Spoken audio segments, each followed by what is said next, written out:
ఏమంటారు, షాక్ కొడతాం అంటే 11 kV అంటే ఇంటికి వచ్చేది 240 వాటేజ్ అయితే నాకు షాక్ కుట్టింది 11,000 మెగావాట్.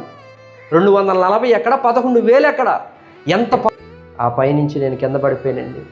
వ్యక్తిని బ్రతికించాలంటే నేను కళ్ళంట రక్తం కార్చాలని అన్నారు. ఎందుకంటే నాన్నకి 2 కిడ్నీలు పూర్తిగా పాడైపోయినాయి. నాన్నకి IBP కూడా ఉంది, టెన్షన్ పడుతున్నాడు, బాడీ అంతా పొగలు వచ్చేసింది, వేడంతా కాలిపోయాను. దేవుని నామానికి మహిమ కలుగును గాక. మరి మీ యొక్క ప్రార్థన దేవుని యొక్క కృపను బట్టి అనేక సాక్ష్యాలు మీ ముందుకు తీసుకురావడం జరుగుతుంది. దానిలో భాగంగా ఇప్పుడు ఒక అద్భుతమైన సాక్ష్యాన్ని మీరు వినబోతున్నారు. మరి ఈ సాక్ష్యం ద్వారా మీరు బలపడతారని ఆశిస్తూ, మీరు దీవించబడతారని ఆశిస్తూ మరి మీ ముందుకు తీసుకుని వస్తున్నాం. మరి తప్పకుండా దీన్ని పూర్తిగా చూడండి, అందరికీ షేర్ చేయండి, లైక్ చేయండి, కామెంట్ చేయండి. సబ్స్క్రైబ్ చేసుకుని వారు ఎవరైనా ఉంటే సబ్స్క్రైబ్ చేసుకోండి, మన ఛానల్ని ఫాలో కండి. మరి అంత మాత్రమే కాదు, మంచి సాక్ష్యం కలిగిన వారు ఎవరైనా ఉంటే తప్పకుండా మమ్మల్ని సంప్రదించండి, మేము దాన్ని మన ఛానల్లో ప్రసారం చేస్తాము. మా కోసం, ఈ పరిచర్య కోసం ప్రార్థించండి. దేవుని పనిలో మనమందరం కలిసి పనిచేద్దాం, దేవుని రాజ్యాన్ని కడదాం. దేవుని ప్రభు నామానికి స్తోత్రాలు. మరి ఈ అవకాశం ఇచ్చిన ఎలీషయ్య గారికి నా ప్రేమపూర్వకమైన వందనాలు. మొదట నా సాక్ష్యం ఏమిటి అనేది, నేను ఎలా మారాను. మేము ప్రభువులోనికి రాక మునుపు అయితే మా అమ్మగారు మొట్టమొదట ప్రభువుని సొంత రక్షకుడిగా అంగీకరించడం జరిగిందండి. అది ఎలాగో అంటే, నాన్నగారికి ఆరోగ్యం చాలా బాగోదు. ఆయన గారికి అయితే కిడ్నీలు 2 పోయినాయి అని చెప్పారు. మరి అమ్మ హాస్పిటల్లో అనేకమైన హాస్పిటల్కి తిప్పినప్పుడు 2006 అండి, 2006వ సంవత్సరంలో మరి ఆయనకి అనారోగ్యం బాగోకుండా ఉండటం, క్రమేపీ ఆయన ఆరోగ్య పరిస్థితి, ఆయనకున్న వ్యసనాలను బట్టి, మరి తనకు దొరికిన మనీని బట్టి ఇంటికి ఏ రూపాయి కూడా ఇవ్వకుండా, తన ఆనందాన్ని బట్టి, తన సంతోషాన్ని బట్టే తన జీవితంలో ఎంతో సంతోషంగా అనుభవిస్తున్నాను అనుకొని తనకు నచ్చినట్టుగా గడుపుకుంటా తను వెళ్ళడం జరిగింది. అయితే అమ్మ అయితే చాలా వేదన పడేది. మరి పిల్లల్ని నేను ఎలా పోషించాలి, నా భర్త నన్ను పట్టించుకోకుండా, మరి ఎంతసేపు నా అమ్మా నాన్న నన్ను వెంటెట్టుకొని, మా అమ్మా నాన్న వాళ్ళే నన్ను ఎంతవరకు పట్టించుకుంటారు, ఈ పిల్లల్ని నేను పోషించేది ఎలాగా, ఈ పిల్లల్ని నేను మరి మంచి స్థితిలో పెట్టేది ఎలాగా అని చెప్పి తను ఎంతో వేదన పడుతూ ఉండేదండి. అటువంటి పరిస్థితిలో యేసుక్రీస్తుని నమ్ముకుంటే నీ భర్త మారతాడు, యేసుక్రీస్తుని నమ్ముకుంటే నీ బిడ్డల యొక్క పరిస్థితి బాగుపడుతుంది, నీ కుటుంబ పరిస్థితి నీవు అనుకున్న దానికంటే మంచి స్థితిలో ఉంటుందని మరి కొంతమంది చెప్పిన దాన్ని బట్టి అమ్మగారు ప్రభువుని తన సొంత రక్షకుడిగా అంగీకరించడం జరిగింది. అంగీకరించిన తర్వాత నుంచి కూడా మరి తన జీవితంలో నా నాన్న ఎలా మారాలి అనేది తన ప్రార్థన చేస్తూ ఉండేది. అయితే నాన్నగారు మారడం అనేది అసంభవం అని మా కుటుంబమే కాదు, సొంత ఊరు వచ్చేసరికి అండి బాపులపాడు మండలం కోడూరుపాడు, మరి ఆ ప్రాంతంలో మా గ్రామస్తులు కూడా మా నాన్న మారతాడా అని అంటే అది మారడు. అప్పారావు అంటే అది మారడం అనేది అసంభవం. అప్పారావు అంటే పచ్చి తాగుబోతూ, మరి తన జీవితంలో తను మారడం అంటే అది దేవుడు దిగి రావాలి, తను మారడమా అని అనుకునేవాళ్ళు. అలాంటి పరిస్థితిలో మరి అమ్మగారు తన మనసులో ఏమైతే నిశ్చయించుకుందో మాకైతే తెలియదు, కానీ అమ్మ తన నిశ్చయతను బట్టి నాన్న మొదట తన అనారోగ్యం గురయ్యి, ఆ తర్వాత తనకున్న బలం, తనకున్న చుట్టూ ఉన్న అన్ని పరిస్థితులు కూడా మూసివేయడం, అకస్మాత్తుగా తన క్షీణించిపోయి తన ఆరోగ్యం అంతా కూడా పాడైపోయి, అమ్మను కూడా కొన్ని పరిస్థితులు అయితేనండి నాన్నగారు కొట్టేవాళ్ళు. ఆ తర్వాత మరి నాన్నకి అనారోగ్యం బాగా పాడైపోవటం, 2 కిడ్నీలు పూర్తిగా పాడైపోయినాయి అని చెప్పారు. 2 కిడ్నీలు పాడైపోయిన తర్వాత తను ఎంతగా క్షీణించిపోయారంటే డయాలసిస్ చేయాలంట కిడ్నీలు పోయిన తర్వాత. మా అక్క అప్పుడు పెనమనేని సిద్ధార్థ మెడికల్ కాలేజీలో బీఎస్సీ నర్సింగ్ చేసిందండి. అయితే ఆ సమయంలో ఇంచుమించు అనారోగ్యంతో నాన్నగారు ఒక 4 సంవత్సరాల వరకు బాధపడ్డారు. అప్పుడు 2010 అండి. ఇంచుమించు 2010 వచ్చేసరికి నాన్న ఇంకా మాకు దక్కడు, డయాలసిస్ చేయాలి. ఆ తర్వాత తనకి హై బీపీ, హైపర్ టెన్షన్, ఇంకంతేకాదు చాలా బలహీనమైన పరిస్థితి. తను ఎవరైనా పట్టుకుంటే లెగడం, లేదంటే ఎవరైనా పట్టిస్తే ఆహారం కూడా మానేసి ఆ గుక్కిడి గంజి నీళ్ళు తాగి అలా పడుకోవడం అవి జరిగేదండి. అయితే నాన్నగారు మరి ఆ దినాల్లో మరి అమ్మగారి ప్రార్థన, అలాగే మా ఆత్మీయ తండ్రి గారు ఎస్కే మస్తాన్ పాలు గారి ప్రార్థన బట్టి మరి ఎంత అద్భుతంగా అంటే, నాన్ననే మందిరానికి రా, నువ్వు దేవుడి శక్తి ఏంటో తెలుసుకుంటావు, నీ బలహీనత అంతా దేవుడు తీస్తాడు, నీ అనారోగ్య పరిస్థితి అంతా పోతుంది, మన కుటుంబ పరిస్థితి బాగుంటుంది, ఒక్కసారి రాయ్యా అని అమ్మ ఎన్నోసార్లు చెప్తే నాన్న అంగీకరించలేదు. తన బలం పోయినప్పుడు, తన బలహీనమైపోయిన పరిస్థితిలోకి వెళ్ళిపోయినప్పుడు ఇంక చనిపోతాడు అనుకున్న పరిస్థితిలో మా కోడూరుపాడు గ్రామంలోనే మాది భవిష్య ఎడుగుల ఆయిల్ రోడ్లో హౌస్ అండి. అయితే ఆ ప్రాంతంలోనే మస్తాన్ పాలయ్య గారి ద్వారా అభిషేకించిన మరి సేవకులు మోషే గారు ఉన్నారు. వారు ఆ ప్రాంతంలో ఉండడం మాకెంతో ఆశీర్వాదకరం. మరి అప్పుడప్పుడు నేను కూడా ఆయన చూస్తూ ఉండేవాడిని. దేవుణ్ణి నమ్ముకున్న వాళ్ళు ఇలా ఉంటారనమాట అన్నట్లుగా చూస్తూ ఉండేవాడిని.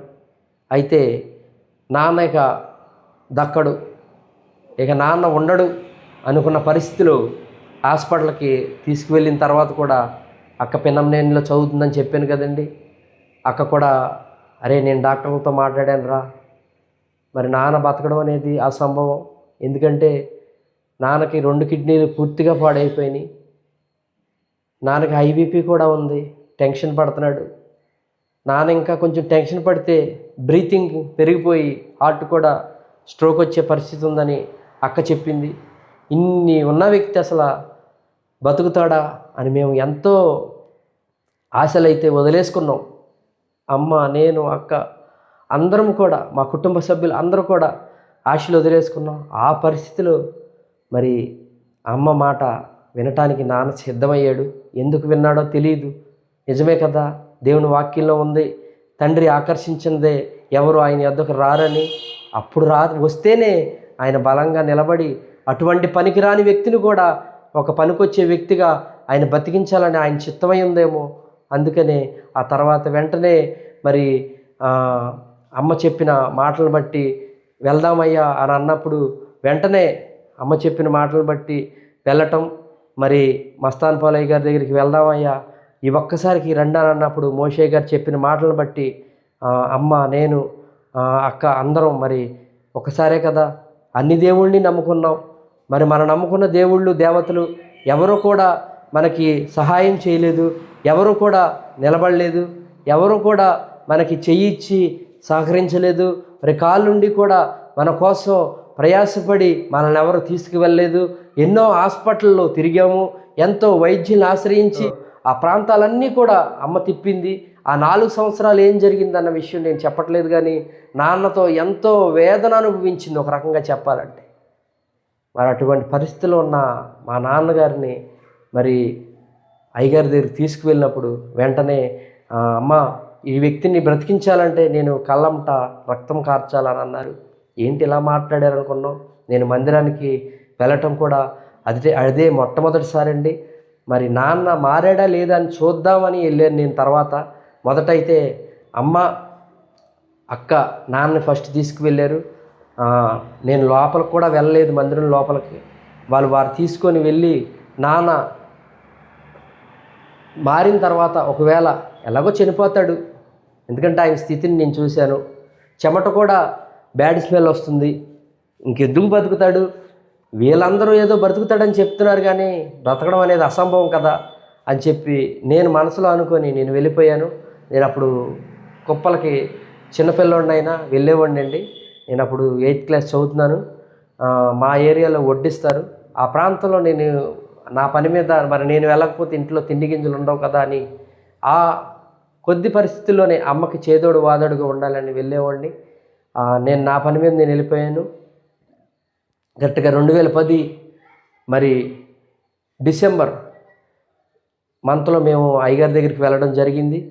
ఆ పరిస్థితిలో నాన్న బ్రతుకుతాడా అని ఇంకా మేమందరం మా కుటుంబాల్లో వాళ్ళందరం అనుకుంటున్నాం.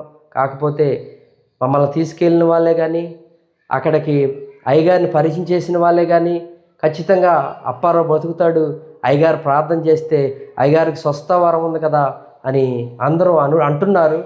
దేవుడు స్వస్థపరుస్తాడనంటే ఏదో చిన్న దెబ్బ ఉంటే, చిన్న బలహీనత ఉంటే స్వస్థపరుస్తాడు, కానీ చనిపోవలసిన పరిస్థితిలో ఉన్నవాడిని ఇంకెందుకు బతికిస్తాడు అని మేము అనుకున్నాం.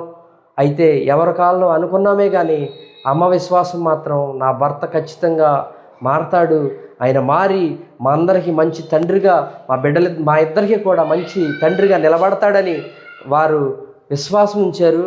నిజంగా కదా, విశ్వాసానికి మొదటి మెట్టు ఏంటండి? నమ్మకమే కదా.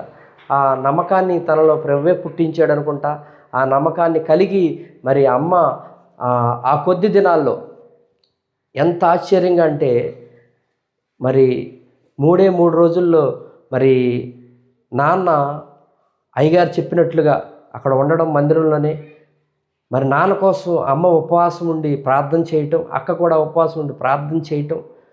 మరి అయ్యగారు ఎంత కన్నీరు కార్చారో, ఎంత విరివిగా నాన్న కోసం మరి ఆ బలహీనత పోయి ఒక బిడ్డలు లేని మరి పరిస్థితుల్లోకి బిడ్డలు వెళ్ళిపోతారేమో, మరి తండ్రి లేని బిడ్డల్లాగా మరి వారిద్దరూ వెళ్ళిపోతారేమో, మరి భర్త లేని స్త్రీగా తను అయిపోతుందని మరి ఏ రీతిగా ఆయన కన్నీరు కార్చారో మాకైతే తెలియదు. కానీ నాన్న మరలా 2011 మరి జనవరి వచ్చేసరికి, జనవరి 1వ తారీఖు కల్లా నాన్న అద్భుతంగా మరి స్వస్థత కలగడం, నాన్న ఆ యొక్క చెమట దుర్వాసన అంతా పోవడం, ఒకేసారి తన ఆ రాత్రి పడుకొని లేచిన తర్వాత వెంటనే మరి నాన్నగారు ఏ ప్రార్థన చేశారో మాకైతే తెలియదు.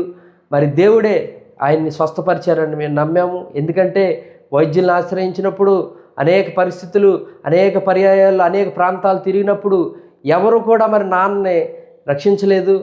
ఏ యొక్క శక్తి కూడా నాన్నని స్వస్థపరచలేదు. కేవలం మరి యేసయ్యలో ఉన్న ఆ ప్రభావమే ఒక్క సేవకుడు విజ్ఞాపన ప్రార్థన బట్టి ఆయనకి ప్రాణభిక్ష పెట్టిందండి. ఈ సాక్ష్యం ఎందుకు చెప్తున్నానంటే, కేవలం మీరు అనుకుంటారు సేవకుడిది ఏముందిలే, సేవకుడు సేవ చేస్తున్నాడనంటే ఏదో మినిస్ట్రీ నుంచి ఎక్కడి నుంచో ఏదో డబ్బులు వస్తాయని చేస్తున్నారు, ఏదో జీతాలకు చేస్తున్నారు, వారు ఏదో ఆశించి చేస్తున్నారు, ఇతర దేశాల్లో నుంచి వారికి ఏదో లబ్ధి వస్తుందని చేస్తున్నారు అని అనుకుంటారు సేవ అంటే. మీరు అనుకున్నది కాదు. అన్ని సేవలు అలా ఉండవు. మరి ప్రభు మరి మా మస్తాన్ పలయ్య గారికి అప్పగించిన ఆ సేవా పరిచర్య ఎంత బలంగా ఆనాటి నుంచి ఈనాటి వరకు జరుగుతుంది అని అంటే అది కేవలం దేవుని కృప, ఆయన ఏర్పరచుకున్న దేవుడి అభిషేకం, దేవుడి యొక్క పరిస్థితి. నిజంగా నాస్తికుడిగా ఉన్న ఆయన మరి ప్రభువుని సొంత రక్షకుడిగా, సౌలుని పౌలుగా మార్చినట్లుగా ఆయన్ని మార్చడం, అనేకులు ఆయన ద్వారా మరి ఈ ప్రాంతాలంతటినీ కూడా, మా ప్రాంతాలన్నింటినీ కూడా మరి ఆయన తన బిడ్డల్ని రక్షించుకున్నట్టుగా మరి రక్షించడం ఎంతో ఆశ్చర్యకరం. మరి నాన్నగారు ఆ రాత్రి స్వస్థపరచబడిన తర్వాత నుండి కూడా ఒకసారి రారా నాన్న చూద్దు అని అమ్మ నాకు ఆ నాన్న స్వస్థపరచబడిన విషయం చెప్పినప్పుడు నేను వెళ్ళానండి. వెళ్ళిన తర్వాత చూద్దాం అసలు నాన్న నిజంగానే స్వస్థపరచబడ్డా, వీళ్ళు ఏదో చెప్తున్నారు, చనిపోయి ఉంటాడు, ఒకవేళ అబద్ధం చెప్తే నేను భయపడతాను అలా చెప్తున్నారేమోనని. ఎందుకంటే నాన్న తీసుకెళ్ళేటప్పుడు ఆటోలో 4 ఎక్కించి తీసుకెళ్ళారు. అలా తీసుకెళ్ళిన వ్యక్తి మరి ఎంత అద్భుతంగా మరి స్వస్థత కలిగింది అని అంటే, మీరు నమ్మినా నమ్మకపోయినా నెల రోజులు పైబడి ఆయన ఆహారం తినని వ్యక్తి ఆ రోజు స్వస్థత పొందిన తర్వాత రోజే మరి కొంత ఆహారం పుచ్చుకోవటం, ఆహారం పుచ్చుకున్న తను మరి ప్రభువే నన్ను తాకాడు, ప్రభువే నన్ను స్వస్థపరిచాడు, నిదిగో నేను అంతకుముందున్న ఆ దుర్వ్యసనాలన్నీ కూడా నేను విడిచిపెడతాను, నా మందు, నా యొక్క సిగరెట్టు, నా యొక్క బానిసత్వం అవన్నీ కూడా నేను విడిచిపెడతాను, నేనేవేవైతే బానిసత్వంలోకి వెళ్ళిపోయి ప్రభు గురించి తెలవక నేను ఏమేమైతే చేశానో అవన్నీ విడిచిపెడతాను, నేను ప్రభువుని అంగీకరిస్తాను, యేసే రక్షకుడని నేను కూడా అనేకుల మందికి చెప్తాను, ఆయనే సొంత రక్షకుడని నేను కూడా మరి నమ్ముచున్నాను, నాకు బాప్తీసం ఇవ్వండి అని సేవకులకి చెప్పడం జరిగింది.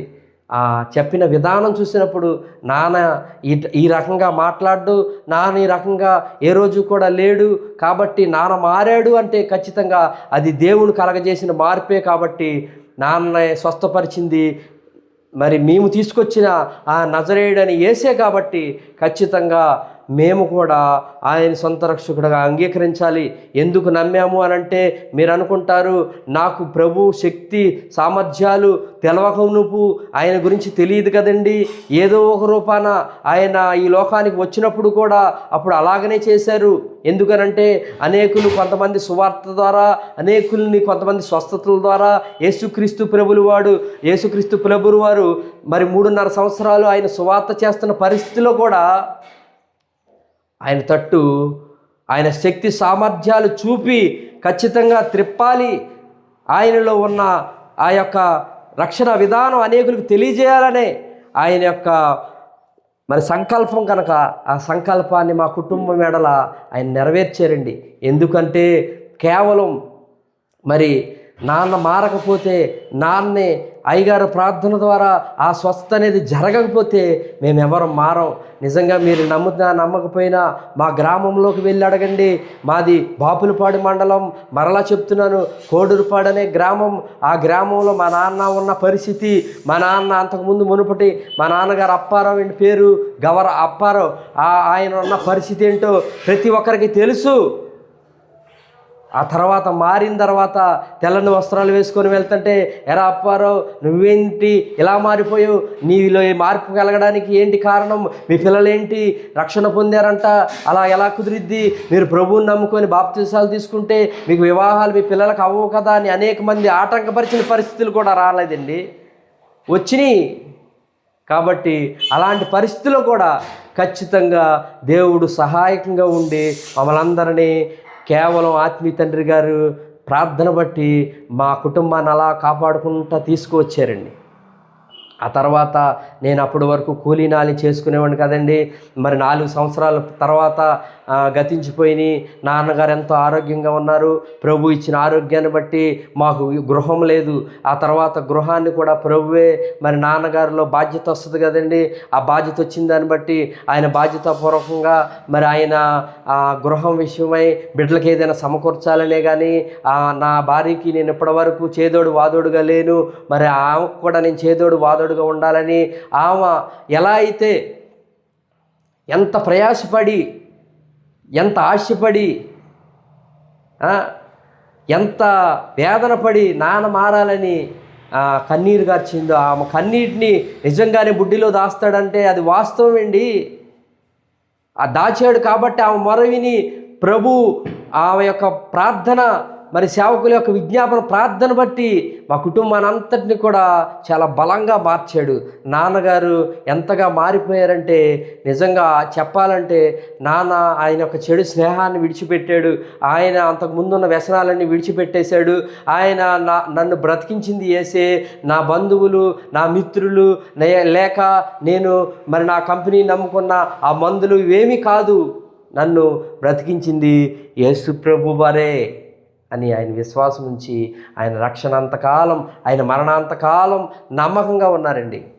ఎంత అద్భుతం అంటే నాన్నగారు స్వస్థపరచబడిన తర్వాత నుంచి కూడా ఆయన మాకు నిజంగా ఆయన అంతకుముందు మరణించుంటే మేము ఆయన అలాగ మర్చిపోయే వాళ్ళమేమో. ప్రభు రక్షించిన తర్వాత కొంతకాలం దగ్గరగా ఒక 4 సంవత్సరాలు పైబడి నాన్నగారు అలా బ్రతికి ఉండడం ఎంత అద్భుతం అంటే, ఎప్పుడో వైద్యులు చేతులెత్తేసినప్పటికీ కూడా దేవుడు పనికిరాని మా తండ్రిని ఒక పనికొచ్చే ఒక కుటుంబానికి ఒక వ్యక్తిగా నిలబెట్టాడండి. పనికిరాని ఒక తండ్రిని పనికొచ్చే ఒక భర్తగా తనకి అండగా నిలబెట్టాడండి. తను ఒక గృహాన్ని ఏర్పరచుకునే వరకు మా కుటుంబాలన్నిటికీ కూడా అన్నీ మరి ఏదైతే తన భర్తగా తను చేయాల్సిన ధర్మములన్నీ కూడా మాకు చేసి ఆ రీతిగా నిలబడాలని దేవుని ఉద్దేశం ఎంతవరకు ఉందో అంతవరకు తను చేసి ఖచ్చితంగా తను నిలబెట్టుకున్నారు. ఆ నిలబెట్టుకున్న పరిస్థితిని బట్టి ఆ తర్వాత మా మునపడి స్థితి చాలా భయంకరమైంది. ఆయన అలా విగ్రహాలు మరి పూజలు పురస్కారాలు అవన్నీ కూడా మా అమ్మ వాళ్ళందరూ కూడా అవన్నీ చేస్తున్నప్పటి నుంచి వచ్చిన శాపం మూలంగా మా పరిస్థితులు అలాగా అవినీయండి. ఎందుకు ఈ విషయాన్ని జ్ఞాపకం చేస్తున్నాను తెలుసా? ఎవరో చెప్పమంటే నేను ఈ విషయాలన్నీ చెప్పట్లా. మరి నిజంగా మరి ఎలీషా దైవజనులు మా ప్రాంతానికి ఇక్కడ రావడం, ఈ బీపీఆర్ మినిస్ట్రీ ద్వారా ఇక్కడ సువార్త చెప్పడానికి ఆయన నిలబడడం, ఆ పరిస్థితిని బట్టి నేను ఇక్కడ నా సాక్ష్యం విని ఆయన చెప్పమంటాం ఎంతో ఆనందంతో ఈ సాక్ష్యం చెప్పడానికి మరి నేను కూడా నిలబడ్డాను. ఈరోజు ఇంచుమించు మీరు అనుకుంటారు 3:30 సమయం అయింది. మధ్యాహ్నం కనీసం కొంచెం సేపు కూడా రెస్ట్ తీసుకోకుండా అన్నగారు ఈ సాక్ష్యం రికార్డ్ చేస్తున్నారు. చాలా శ్రద్ధ కలిగి ఈ సాక్ష్యాన్ని వినాలని మీ అందరికీ తెలియజేస్తున్నాను. ఎందుకంటే ఆ తర్వాత మేము ఎంతో నాన్న మరణించినప్పటికీ కూడా అయ్యగారు చెప్పిన ఆ మాటను బట్టి చాలా సంతోషంగా ఆనందంగా మేము అలాగా మా సాక్షి జీవితాన్ని కొనసాగిస్తూ ఉన్నప్పుడు మరి నేను పేపర్ వేస్తూ ఉండేవాడినండి, న్యూస్ పేపర్ బాయ్గా. ఆ బాయ్గా ఉంటున్న పరిస్థితులు ఇలాగే ఉంటాయా? ఎక్కడికి వెళ్ళినప్పటికీ కూడా మరి ఆదివారం ఖచ్చితంగా రావాలి, మరి సెలవు దినాలు ఉండవు అని చెప్పి అన్ని కంపెనీల్లో నన్ను ఆదివారమే పగలు రమ్మనేవాళ్ళు. మరి నేను ప్రభువుని ఎంతగా నేను ప్రేమించి ఆయన్ని ఎడిట్ అయ్యానంటే, ఒక రకంగా చెప్పాలంటే ఆయనే నా ప్రేమికుడు, ఆయనే నా స్నేహితుడు, ఆయనే నాకు అన్నీ అన్నట్లుగా నేను మారిపోవడం జరిగిందండి.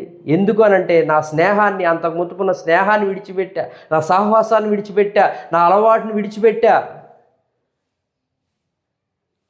ఈ లోకంలో ఉన్నవన్నిటికన్నా ప్రభువే మాకు మూలమని మేము అనుకున్న పరిస్థితుల్లో మరి చిన్న బలహీనత ఏమిటి అనంటే, ఖచ్చితంగా ఆదివారం రావాలి అని అన్ని కంపెనీల్లో నాకు మరి వాళ్ళందరూ కూడా చెప్పేవాళ్ళు.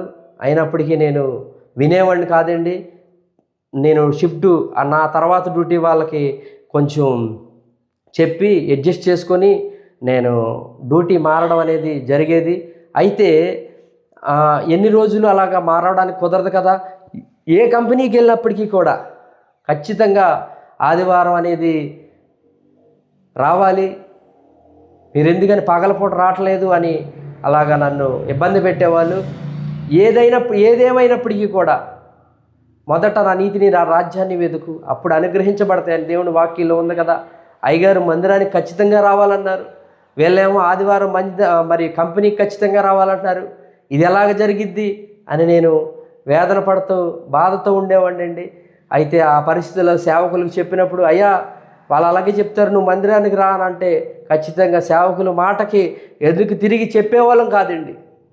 ఎందుకంటే సేవకుడు చెప్పేది సేవకుడి మాట కాదు, సేవకుడు చెప్పేది సేవకుడు హృదయ ఆలోచన కాదు, సేవకుడు తలంచి మాట్లాడేది, సేవకుడు గద్దించేది ఆయన సొంత విషయాలు కాదు. అది కేవలం దేవుడు చెప్పమన్నప్పుడు చెబితేనే వాళ్ళు దేవుడి గ్రంథంలో ఉన్న విషయాలే మనందరికీ చెబుతారు అనే మేము ఖచ్చితంగా బాగా గట్టిగా నమ్మామండి. ఆ నమ్మకమే ఏమైందంటే నా జీవితాన్ని గొప్ప అద్భుతంగా మార్చింది. నాన్న మారడమే కాదండి, నేను పేపర్ వేసుకునే ఒక పేపర్ బాయ్గా ఉండేవాడిని. ఆ పేపర్ బాయ్గా ఉన్న నన్ను ఒక ఏజెంట్గా చేశాడు. ఏజెంట్ అంటే నేను అనుకున్నాను దేవుడు పేపర్ ఏజెంట్గా ఏదో ఒక పేపర్ ఇప్పిస్తాడేమో అనుకున్నాను. అలా కాదు, అన్ని రకాల పేపర్లకి నేను ఒక ఏజెంట్గా దేవుడు తర్వాత పార్ట్ టైం జాబ్ చేసుకోవడానికి అవకాశం ఇచ్చారండి.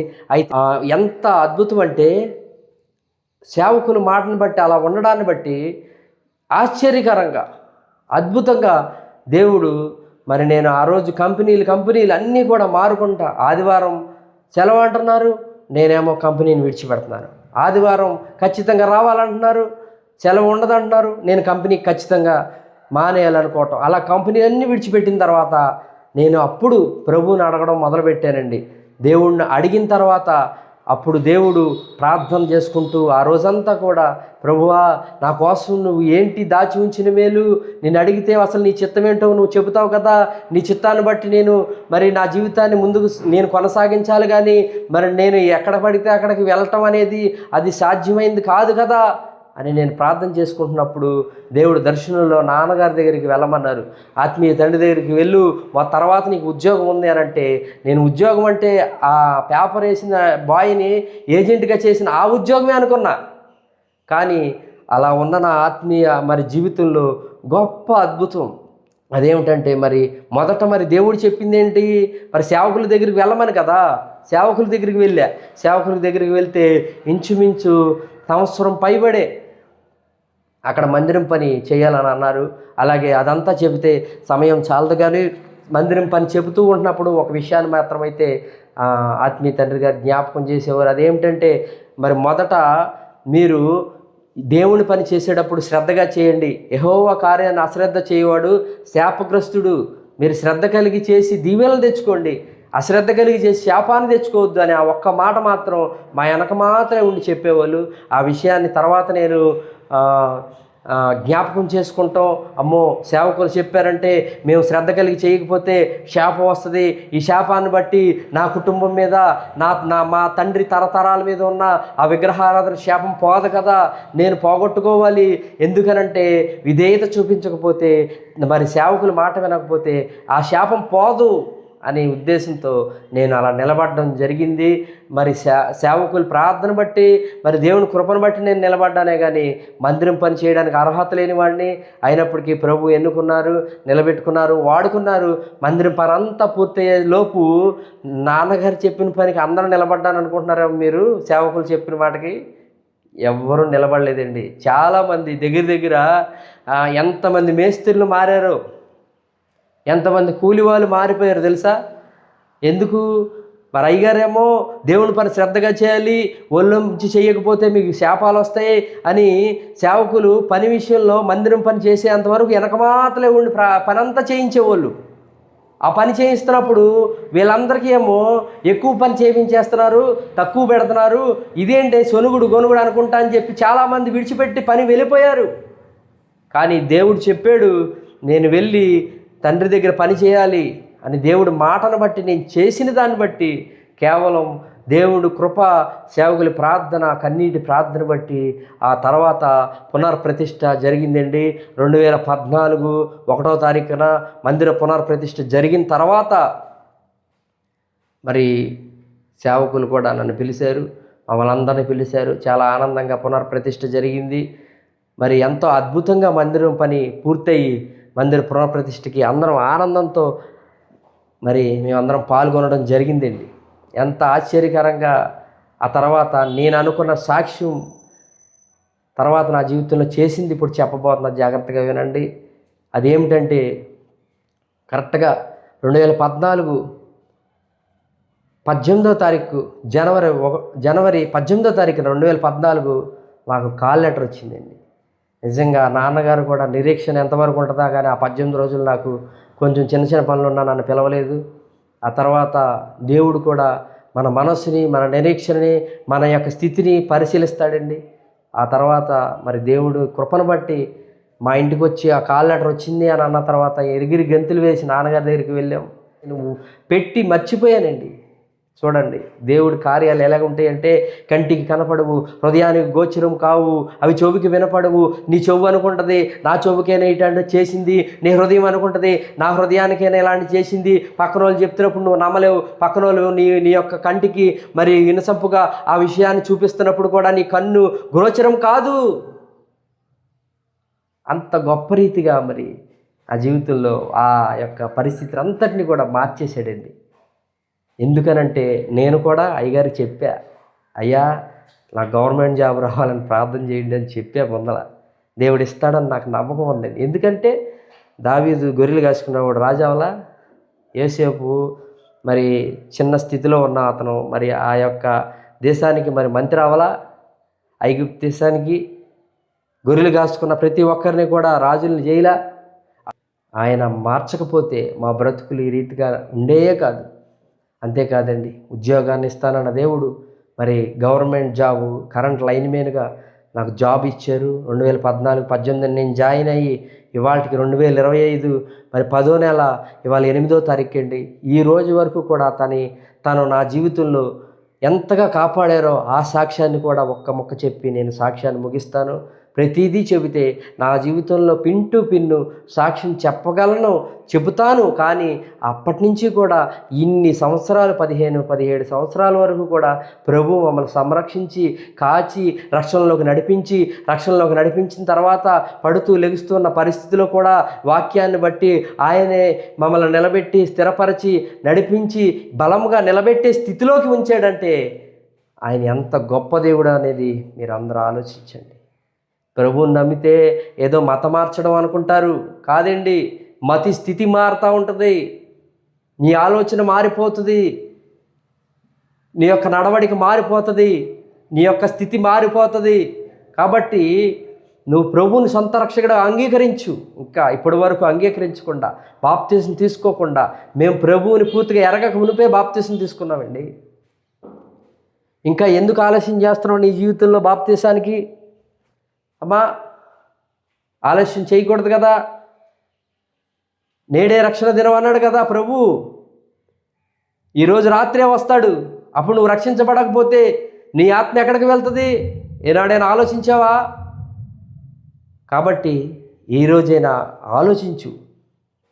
ఇప్పుడు మనం చివరి దినాల్లో ఉన్నాం, అంచికాల దినాల్లో ఉన్నాం. కాబట్టి మీరందరూ కూడా ఆలోచించి చక్కటి మంచి స్థిరమైన మనస్సును కలగజేసుకొని రక్షణలోకి వెళ్ళాలని తెలియజేస్తున్నాను. అయితే నా యొక్క లైన్ మ్యాన్గా నేను ఉద్యోగం వచ్చిన తర్వాత చిన్న ఇన్సిడెంట్ జరిగిందండి. కుదిరితే అన్న తమిళ్లో పెడతాడు, లేదంటే డిస్ట్రిబ్యూషన్ బాక్స్ ఏదో అంటారు కదా, నాకు తెలియదండి. యూట్యూబ్ గురించి కూడా అందులో పెడతారు, చూడండి. నేను ఇంచుమించు ఒక వ్యక్తి నన్ను కంప్లైంట్కి పిలిస్తే నేను వెళ్ళానండి. దగ్గర 2024లో జరిగింది ఇది. 1 సంవత్సరం అవుతుంది దగ్గర. మరి నేను కంప్లైంట్ చేయడానికి వెళ్ళినప్పుడు మరి లైన్లు క్రాసింగ్లో నాకు 11 kV షాక్ కొట్టింది. షాక్ కొట్టినప్పుడు ఇంచుమించు నేను 10 అడుగులు ఎత్తు పైబడే ఆ పైనుంచి నేను కింద పడిపోయానండి. ఆ పడిపోయిన తర్వాత చాలామంది, నేను వన్ సైడ్ మొత్తం కాలిపోయాను, మొహం నుంచి కింద వరకు. ఆ కాలిపోతే చాలామంది నేను మరణించాను అనుకున్నారు. అయినప్పటికీ కూడా నేను మెలకు వచ్చిన తర్వాత నా కాళ్ళు చేతులు నడుము అన్నీ కదిలించుకున్నాను. కానీ ఏది కూడా విరగలేదండి. దేవునికి స్తోత్రం. ఎంత అద్భుతంగా దేవుడు నన్ను ఎత్తి పట్టుకున్నాడంటే 91 కీర్తనలో చెప్పినట్లుగా నా శరీరం అయితే ఒక పక్కంతా కాలింది, కానీ ఎముక విరగకుండా ప్రభు అంత ఎత్తులో నుంచి కూడా నన్ను ఎత్తి పట్టుకున్నాడండి. ప్రభు పట్టుకోకపోతే ఖచ్చితంగా నేను అక్కడి నుంచి పడినప్పుడు ఇంత వెయిట్ మీద దగ్గర నేను 105 ఉంటానండి వెయిట్. ఇంత వెయిట్ మనిషి అంత ఎత్తు నుంచి పడితే నేల మీద బ్రతుకుతారా మీరు చెప్పండి? నేను ఇప్పుడు ప్రజెంట్ మండవెల్లి మండలం పెరుగూడెం గ్రామంలో లైన్ మ్యాన్గా చేస్తున్నా. అవసరమైతే మీరు గూగుల్లో కొడితే మీకు మండవెల్లి ఎవరో వస్తుంది, మీరు ఫోన్ చేసి అడిగినా చెప్తారు. ఎందుకు ఈ విషయాన్ని జ్ఞాపకం చేస్తానంటే, ప్రభు ఉద్యోగం ఉంది అని చెప్పారు. చెప్పిన తర్వాత ఆయన ఇచ్చిన ఉద్యోగంలో నన్ను సంరక్షించి మరణ పడకల దాకా వెళ్ళిన నా పరిస్థితిని ఎంత అద్భుతంగా కాపాడారంటే ఆశ్చర్యకరంగా. నన్ను అక్కడ చూసిన వాళ్ళు కూడా ఇంకా చనిపోయారు అనుకున్నారు. బాడీ అంతా పొగలు వచ్చేసింది, వన్ సైడ్ అంతా కాలిపోయాను. మీరు చూస్తున్న ఈ ఫేసు మళ్ళీ ఇలా రావడానికి దేవుని కృపేనండి. ఎందుకంటే ఏ వైద్యుడైనా మన శరీరానికి ఆ కొంతసేపు ఆ బలహీనత తగ్గడానికే మనకి మందునిస్తాడు. పూర్తిగా నయం అవ్వడానికి ఏ వైద్యుడు మందు కనిపెట్టల. ప్రభువే పరమ వైద్యుడు. కాబట్టి ఆయన రెక్కల చాటున ఆయన దూతల్ని కావలుగా ఉంచి నన్ను అంత ఎత్తులో నుంచి కూడా కింద పడిపోయినప్పుడు కాపాడి సంరక్షించి మరి 2 ఎత్త పైపులు మధ్యన పడ్డానంట నేను ట్రాన్స్ఫార్మర్ నుంచి.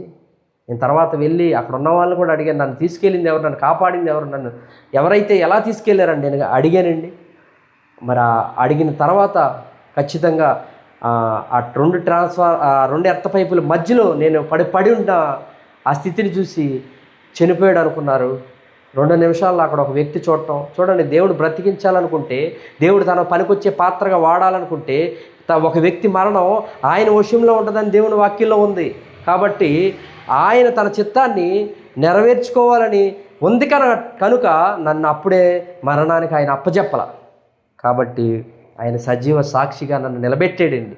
ఆయన నిలబెట్టబట్టే నా స్థితి ఈ రీతిగా మీ ముందు ఒక సాక్షిగా నిలబెట్టుకున్నాడు.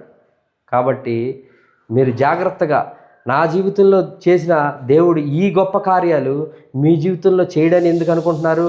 దేవుడు నమ్ముకోవటం అంటే ఏదో అద్భుత కార్యాలు చేస్తాడని నమ్మమాకండి. అద్భుత కార్యాలు చేశాడు కాబట్టి మీరు నమ్మావు. నువ్వు అట్లా నమ్మమాక. దేవుడు ఖచ్చితంగా కార్యం చేస్తాడు. నా బ్రతుకు జీవితంలో నిన్ను సృష్టించిన దేవుడు ఖచ్చితంగా నిన్ను కలగజేసిన దేవుడు నీ జీవితంలో అద్భుత కార్యం చేయక మానడు అని విశ్వాసం ఉంచి నమ్ము. అప్పుడు ఖచ్చితంగా నీ జీవితంలో ప్రభువు కార్యం చేస్తాడు. నిజంగా చనిపోయారు అనుకున్నారు, హాస్పిటల్కి తీసుకెళ్ళారు, 3 రోజులు ఐసీయూలోంచి కోమాలోంచి బయటికి రాలా, మెలకు వచ్చిన తర్వాత కూడా ఎంత అద్భుతం అంటే 2 నెలల వరకు లెగలేనన్నారు.